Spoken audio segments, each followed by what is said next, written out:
Muchísimo que nos acompañe como cada martes Aurelio Nuño, exsecretario de Educación Pública, colaborador de este espacio. Aurelio, bienvenido, ¿cómo estás? Muy bien, mi querido Juan, encantado de estar contigo y tu auditorio como todos los martes. No, pues los contentos somos nosotros. ¿Cómo viste la llamada telefónica que estuvo la presidenta Claudia Sheinbaum con Donald Trump el día de ayer y que de esta conversación se dio a conocer, incluyendo, por supuesto, la colaboración del embajador Johnson, que bueno, pues esa es justamente su labor, ¿no?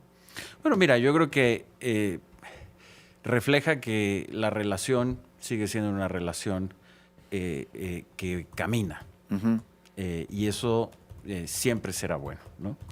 Yo creo que aquí el inmenso problema que tenemos con Estados Unidos es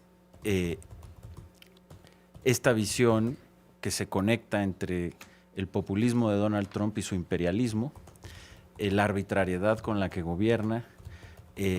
Lo vimos todos de una manera dramática en el caso de Venezuela, lo platicamos la vez pasada. Nadie derramará una lágrima por Maduro, pero evidentemente lo que hizo Estados Unidos es un acto brutal de imperialismo que manda una pésima señal para toda nuestra región, para todo el mundo, y que está utilizando eso para seguir amedrentando. Más allá de la llamada que se haya tenido, pues hoy una vez más Donald Trump sale a decir que Estados Unidos puede sobrevivir sin el TEMEC y que México le está sacando ventaja a Estados Unidos. Exactamente, ¿no? Vamos a escuchar.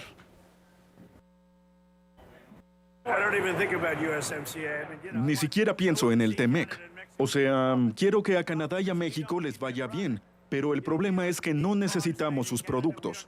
No necesitamos autos hechos en Canadá. No necesitamos autos hechos en México. Vence pronto y podríamos tenerlo o no. Me da igual. Creo que lo quieren.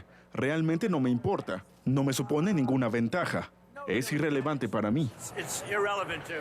Pues ahí está, una más de Donald Trump. Hay una crisis institucional en Estados Unidos muy, muy complicada que yo no la había visto ni había leído sobre ella, ¿no? Unas confrontaciones entre el gobierno de Donald Trump con el legislativo, con la Reserva Federal, con gobiernos estatales, con empresarios.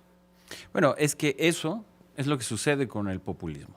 Y escribiste un artículo sobre eso apenas ayer. Yo, el punto que diferencia al populismo del liberalismo es que el liberalismo gobierna con límites.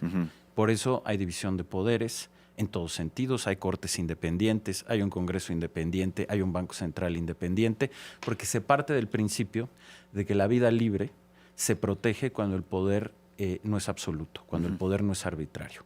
Y el populismo piensa que como supuestamente tiene la mayoría del pueblo, puede gobernar sin límites. Y todos los populismos estiran y entran en una tensión brutal con los gobiernos republicanos. Se pelean con las cortes, con el Poder Judicial, con el Congreso, con los bancos centrales. Los populismos son muy variados, no todos son tan intensos, unos son menos.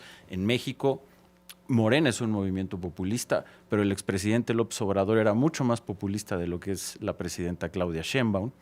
Y Donald Trump es un populista clásico, un populista que yo diría que rebasa lo clásico, yo diría que es atípico porque nadie se ha atrevido a hacer lo que está haciendo. Bueno, ¿no? Lo que pasa es que Estados Unidos exacerbado, tiene una tradición populista antigua, dijéramos, de un populismo del siglo XIX, pero en tiempos recientes no había enfrentado un populismo, y menos en el poder, en el gobierno. Ronald Reagan, No, Ronald Reagan no era un populista, Ronald Reagan era un conservador. Bueno, podría tener un toque, pero era un hombre que finalmente respetaba las instituciones republicanas. Puede gustar o no, era un tipo muy conservador, de derecha, ni siquiera creo que de tan extrema derecha para estos tiempos, pero bueno, Donald Trump sí es un populista. Y como todo populista está desfigurando las instituciones republicanas. Y aquí hay un tema fundamental, Juan, y estaré pronto escribiendo sobre eso. El populismo y el imperialismo se tocan, porque tienen dos principios filosóficos comunes: que el poder no tiene límites. El populista no quiere que al interior de su comunidad, de su país, de su nación, le pongan límites el Congreso, los bancos centrales, las cortes, etcétera. Y el imperialismo, igual, ejerce el poder sin los límites del derecho internacional, lo ejerce hasta donde puede. Y por eso la combinación que hoy estamos viendo en Estados Unidos, que siempre, como también lo discutimos la vez pasada, ha sido desafortunadamente un país con toques imperialistas, a veces más intensos, a veces menos, pero siempre lo ha ejercido. Pero parte de lo que ponía ciertos límites al imperialismo de Estados Unidos era ¿Qué su era? propio republicanismo. Así que, es. que había contrapesos, que había gente en Estados Unidos que era parte del Congreso, que se oponía a actos, ¿no? Pero existen esos contrapesos el día de hoy. Lo que pasa es que Donald Trump viola las normas, Bueno, las leyes, los claro, tratados. por ser un populista. ¿A dónde va a llegar esto? Bueno, y ese es el problema, Juan. Se tocan. El populismo y el imperialismo se tocan, porque los dos ejercen el poder sin control. Y en eso Donald Trump está haciendo un huracán que no habíamos visto.